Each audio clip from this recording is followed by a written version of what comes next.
अस्सलामु अलैकुम दोस्तों, आज की वीडियो बहुत ही ज़बरदस्त है। बहुत ही इल्मी बातें हैं। अजीब सी वीडियो है। आप जब वीडियो आप मुलाहज़ा करेंगे और इसके अंदर जो बातें हुई है, आप लोग जब समाअत करेंगे तो आप लोगों को ख़ुद अंदाज़ा होगा कि इसके अंदर क्या ही अजीब से बातें हुई है। सबसे पहले ये वीडियो देखें, इसके बाद बात करते हैं। प्रोग्राम में आने में थोड़ा सा देर हो गई मेरे को, और अगर मैं यहाँ नहीं आ पाता तो शायद अपने आप को ज़िंदगी भर माफ़ नहीं कर पाता। आगरा की सरजमी पर आके आपने ये जो रोशनाई जगाई है, ये वाकई में हम तो उस अल्लाह ताला से दुआ करेंगे। जी हाँ, जी हाँ भाई।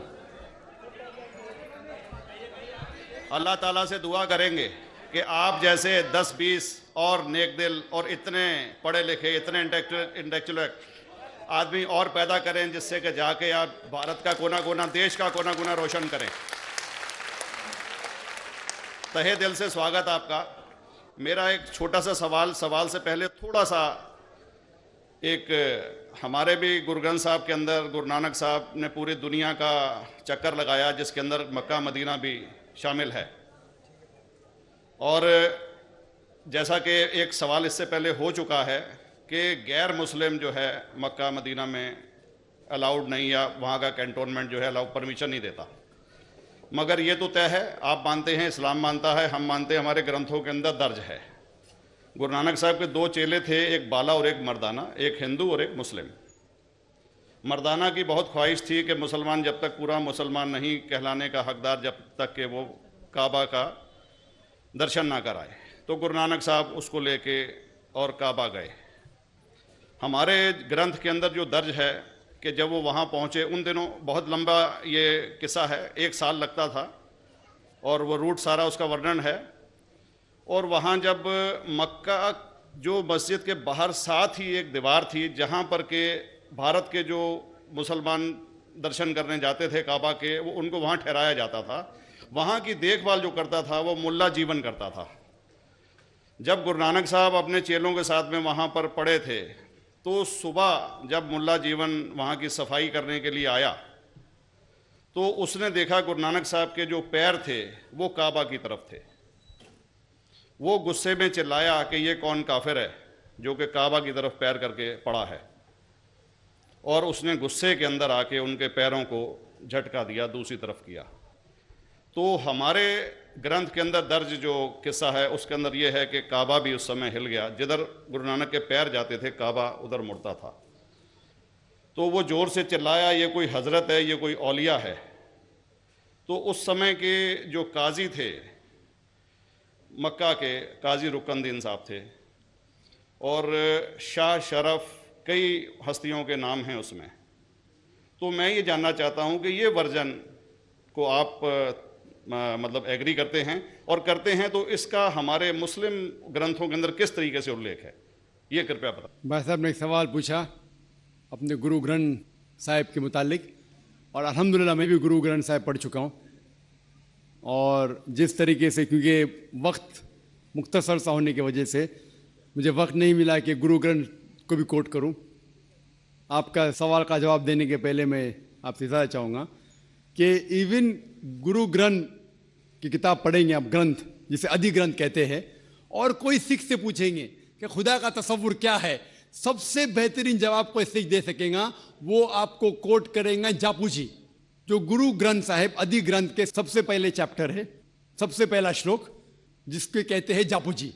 जिसके मानी है कि God is true, he is only one, he is not begotten and is free from fear and want. क्योंकि मैंने अंग्रेजी में पढ़ा हूं, इसलिए मैं अंग्रेजी में उसे कह रहा हूं कि खुदा एक ही है, वो हक है, और वो ना किसी को जना है ना किसी को जनेगा, और वो इमॉर्टल है, ना कभी मर सकता है। और इसको सिखिज्म में जो खुदा को कहते हैं Omkara, in manifest form he is Omkara, and unmanifest form he is एक ओमकारा। और कई इसके एट्रीब्यूट्स है, मिसाल के तौर पे परवरदिगार, अकल, और उसे रहीम कहा गया है, Wahe Guru as one God कहा गया है, और it is strictly against idol worship and अवतारवादा। भाई साहब का सवाल था कि उनने ग्रंथ में पढ़ा कि गुरु नानक साहब मक्का के और उनका पैर काबा की तरफ था और कोई मौलवी ने पैर को हिलाए और काबा हिल गया। क्योंकि ये age of science and technology है, अगर कोई चीज़ जो किताब हजारों साल पहले लिखी गई है, 10,000 साल या 4,000 साल, तो शायद उसके बारे में हिस्टोरिकल रिकॉर्ड मिलना मुश्किल है। हालांकि इवन जीसस क्राइस्ट के बारे में 2000 साल हिस्टोरिकल रिकॉर्ड है, क्योंकि सिखिज्म जो एकदम नया मज़हब है, जितने मज़ाहिब के मुकाबले हिंदुस्तान में नया है, कुछ सैकड़ों साल पहले 15th सेंचुरी में, toward the end of the 15th century, Guru Nanak साहब जो पंजाब के थे, ये मज़हब तो कायम हुआ।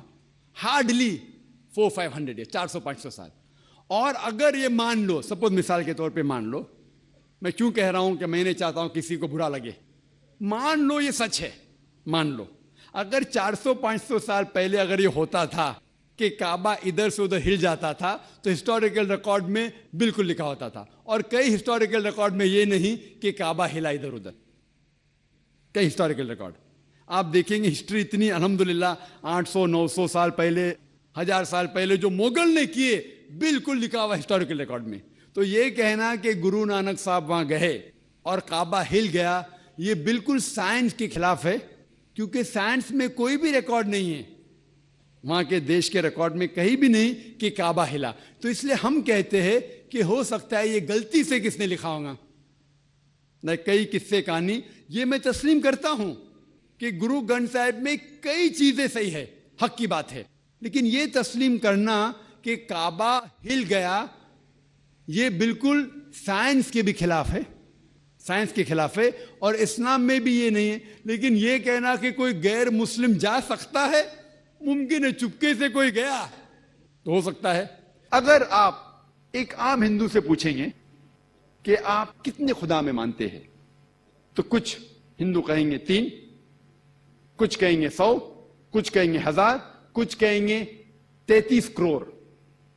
लेकिन अगर आप एक हिंदू से पूछेंगे जिसको अपनी मजहबी किताबों का इल्म है, जो अपनी मजहबी किताबों का आलिम है, वो कहेगा कि हिंदू को सिर्फ एक ही खुदा में मानना चाहिए और उसे एक ही खुदा की इबादत करना चाहिए। लेकिन आम हिंदू वो मानता है एक फिलॉसफी जिसे कहते हैं पैंथीइज्म। पैंथीइज्म के मानी है एवरीथिंग इज गॉड, सब कुछ खुदा है। आम हिंदू ये मानता है पैंथीइज्म फिलॉसफी में, सब नहीं, आम के पैंथीइज्म मीन्स एवरीथिंग इज गॉड, सब कुछ खुदा है। सूरज खुदा है, चांद खुदा है, इंसान खुदा है, सांप खुदा है, पेड़ खुदा है। हम मुसलमान मानते हैं कि सब कुछ खुदा का है।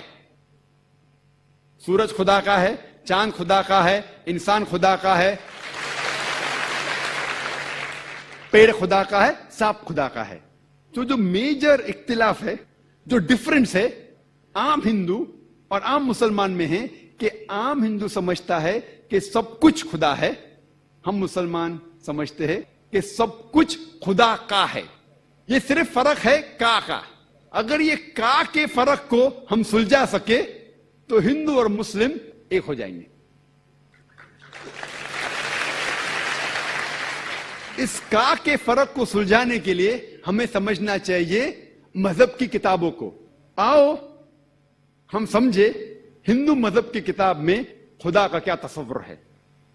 अगर आप छंदोग्य उपनिषद पढ़ेंगे, उपनिषद हिंदू मजहब की किताब है, उसमें लिखा हुआ है एकम एविदित्यम। Chandogya Upanishad chapter number 6 section number 2 verse number 1। Chandogya Upanishad अध्याय 6 सेक्शन नंबर 2 श्लोका नंबर 1। एकम एविदित्यम, यह संस्कृत श्लोक है जिसकी मानी है भगवान एक ही है, दूसरा नहीं है। अगर आप पढ़ेंगे श्वेता उपनिषद अध्याय 6 श्लोका नंबर 9, उसमें लिखा है ना कस्य कशिज जनिता न चदीपा। यह संस्कृत श्लोक है जिसके मानी है कि उस भगवान के ना कोई वालदेन है, ना कोई रब है, उसके ना कोई बाप है, ना कोई मां है, ना कोई रब है। अगर आप पढ़ेंगे श्वेता उपनिषद अध्याय 4 श्लोका 19, उसमें लिखा है न तस्य प्रतिमा अस्ति। इसके मानी है उसके जैसा कोई भी नहीं है, उस खुदा की तरह कोई भी नहीं है। और हिंदू मजहब की किताब में सबसे मशहूर किताब है भगवत गीता। अगर आप भगवत गीता पढ़ेंगे अध्याय 7 चैप्टर नंबर 7 श्लोक नंबर 20, उसमें लिखा है all those of materialistic people they worship Demi God's. मतलब जो लोग पैसे के पीछे, दुनियाई चीजी के पीछे भागते हैं, वो लोग गलत ईश्वर की पूजा करते हैं। और इसकी अगर इसकी तफसीर पढ़ेंगे, स्वामी ब्रह्मपदा कहते हैं इसके माने ये भी होती है कि जो लोग दुनियाई चीजें के पीछे भागते हैं वो लोग बुत परस्ती करते हैं। किधर लिखा हुआ है? Bhagavad Gita chapter number 7 chapter 7 श्लोक नंबर 20। आगे लिखा है भगवत गीता अध्याय 10 श्लोक नंबर 3 में कि वो खुदा ना कभी किसी को जना है ना जनेगा, और वो सबसे ताकतवर है। और सारी हिंदू मजहब की किताबों में सबसे ऊंची किताब है वेद। वेद का दर्जा सबसे ऊंचा है और 4 वेद है, ऋग्वेद, यजुर्वेद, सामवेद, अथर्ववेद। अगर आप पढ़ेंगे यजुर्वेद अध्याय 32 श्लोक नंबर 3, उसमें जिक्र है न तस्य प्रतिमा अस्ति। ये संस्कृत श्लोक है, इसके मानी है कि उसका ना कोई अक्स है, ना कोई तस्वीर है, ना कोई बुत है। आगे आप पढ़ेंगे यजुर्वेद अध्याय 40 श्लोक नंबर 9, उसमें लिखा है अंधात्म पविशंति या असंभूति उपास्ते। अंधात्म मीन्स अंधकार, प्रविशंति मतलब अंदर जाना। वो लोग अंधकार में जा रहे हैं जो लोग असंभूति की पूजा करते हैं। असंभूति माने कुदरती चीज, मिसाल के तौर पे पानी, आग, हवा। जो लोग कुदरती चीज की असंभूति की पूजा करते हैं वो अंधकार में जा रहे हैं। और श्लोक आगे कहता है कि वो लोग और गहरे अंधकार में जा रहे हैं जो लोग संभूति की पूजा करते हैं, जो बनाई हुई चीज की पूजा करते हैं, मिसाल के तौर पे टेबल, चेयर, गाड़ी, बुत एक्सेट्रा। कौन कहता है? यजुर्वेद अध्याय 40 श्लोक नंबर 9। और सारे वेद में सबसे ऊंचा वेद है ऋग्वेद। ऋग्वेद में लिखा है किताब नंबर 1 हिम नंबर 164 164 श्लोक नंबर 46 श्लोक नंबर 46, उसमें लिखा है एक कम सत विप्र बहुधा वदान्ते। ये संस्कृत श्लोक है जिसके मानिए सत्य एक है, हक एक है, खुदा एक है, और संत लोग उसे कई नामों से बुलाते हैं। भगवान एक है, ईश्वर एक है, लेकिन संत महापुरुष लोग उसे कई नाम से बुलाते हैं। और ऋग्वेद में, सिर्फ ऋग्वेद में किताब नंबर 2 हिम नंबर 1 में 33 नाम खुदा को दिए हैं। कितने नाम? 33। उसमें से एक है ऋग्वेद में book number 2 hymn number 1 shloka number 3, एक नाम दिया गया है, वो है ब्रह्मा। इंग्लिश में उसे कहते हैं क्रिएटर, उर्दू या अरबी में कहते हैं खालिक।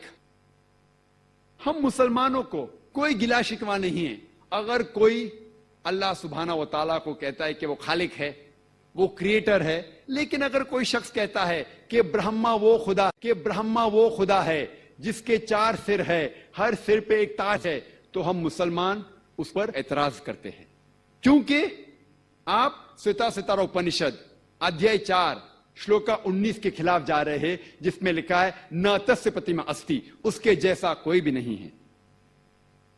एक दूसरा नाम जो खुदा को दिया गया है Rigveda book number 2 hymn number 1 shloka number 3 में, वो है विष्णु। अंग्रेजी में उसे कहते हैं सस्टेनर, द चेरिशर। अगर उर्दू या अरबी में कहेंगे तो वो है रब।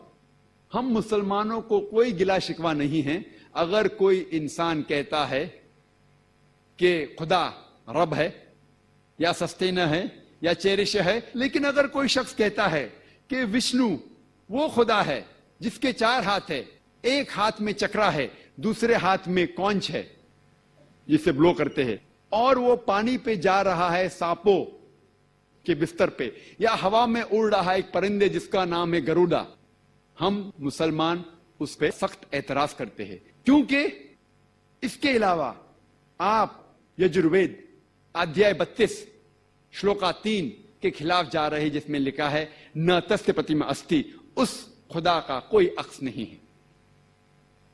अगर आप पढ़ेंगे ऋग्वेद किताब number 8 him number 1 shloka number 1, उसमें लिखा है मां चिदनंदी संसद, आप एक ही खुदा में मानो, सिर्फ एक खुदा की पूजा करो। ऋग्वेद किताब नंबर 6 हिम नंबर 45 श्लोक नंबर 16 में लिखा है या एक इतमुश्ती ही, इसके मानी है कि आप उस एक खुदा की प्रशंसा करो, सिर्फ एक ही खुदा है, उसकी इबादत करो। और हिंदुइज्म का ब्रह्म सूत्र है एकम ब्राह्म द्यूता नास्ते नहना नास्ते किंचन, भगवान एक ही है, दूसरा नहीं है, नहीं है, नहीं है, जरा भी नहीं है। अगर आप हिंदू मजहबी किताब का मुताला करेंगे तो आपको हिंदू मजहब के ईश्वर के बारे में सही तस्वुर होगा और आप हिंदू मजहब के बारे में सही तालीम हासिल करेंगे। और मैंने तकरीर की है similarities between Hinduism and Islam, जो यकसानियत है हिंदुइज्म और इस्लाम में, उसके ऊपर तकरीर की मैंने। तो आप जानेंगे कि हिंदुइज्म में भी एक ही खुदा है, उसका ना कोई अक्स है, ना कोई तस्वीर है, ना कोई बुत है। तो नाज़रीन कराम, आप लोगों ने ये बहुत अहम वीडियो देख ली। यकीनन इसके अंदर ही खैर है कि इंसान इस्लाम को फॉलो करे, इस्लाम के मुताबिक ज़िंदगी गुजारे। क्यों उदखुलू फिस्सिल्म काफ़ा, आप लोग इस्लाम के अंदर दाखिल हो जाओ, अस्लिम तस्लिम। इस्लाम में जब कोई भी दाखिल होता है तो वो सलामत ही पाता है, दुनिया के अंदर भी वो सलामत रहता है और आखिरत में भी वो जहन्नम की आग से सलामत रहेगा। इसलिए ये जो फरमाया है कि अस्लिम तस्लम, आप जब इस्लाम में दाखिल होंगे तो आप सलामत रहेंगे, आपकी खून की भी कीमत होगी, आपका खून नहीं बहेगा, आपकी जान की भी अहमियत होगी। मुसलमान मुसलमान, तो ये इस्लाम एक ऐसा मज़हब है कि इसके अंदर खैर ही खैर है, खैर ही खैर है। आपके माल की हिफाजत की जाएगी, आपकी जान की हिफाजत की जाएगी, आपकी बीवी बच्चों की हिफाजत की जाएगी, आपके घर की हिफाजत होगी और आपके अहल व अयाल की हिफाजत होगी। तो ये सारा क्या है कि आपने इस्लाम को फॉलो किया है। एक मुसलमान दुनिया के जितने भी कुफ़ार है इनसे बेहतर है। क्यों? कि उसने अल्लाह को माना है, अल्लाह वहदनीयत है इसके दिल के अंदर। अल्लाह ये इकरार करता है कि सिर्फ़ इबादत के लायक को एक अल्लाह है और मोहम्मद सल्लल्लाहु अलैहि वसल्लम वो आखिरी पैगंबर है। तो इस कलिमात की और इस इकरार की और इस तस्दीक की अल्लाह के यहाँ बहुत अहमियत है, बहुत अहमियत है। तो उम्मीद करता हूँ आप लोगों को इस वीडियो से बहुत कुछ सीखने को मिल चुका होगा। मिलते हैं इंशाल्लाह नेक्स्ट वीडियो में, तब तक के लिए इजाज़त चाहता हूँ। अस्सलामु अलैकुम।